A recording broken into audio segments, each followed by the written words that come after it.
โหนอีกแล้วฮะโหนอีกแล้วฮะเออเออเออนี่นกฤทัยซานเนี่ยนี่ไม่ธรรมดาเนี่ยโอ้ดูใจเอ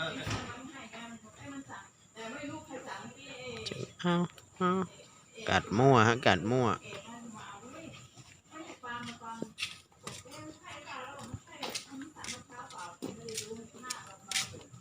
โหนบินไปเกาะเขาดิ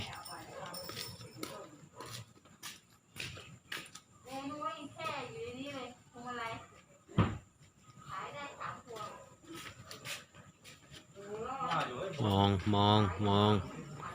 กล้องนี่อีกแกเฮ้ยเ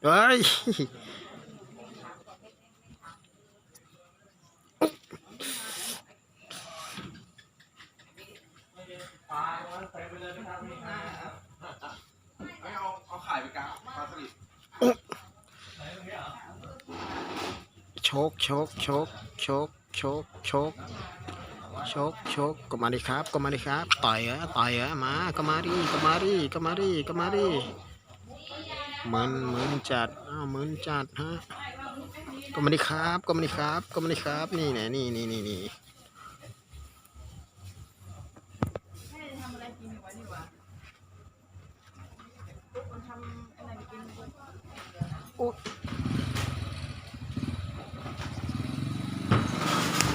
เฮ้ย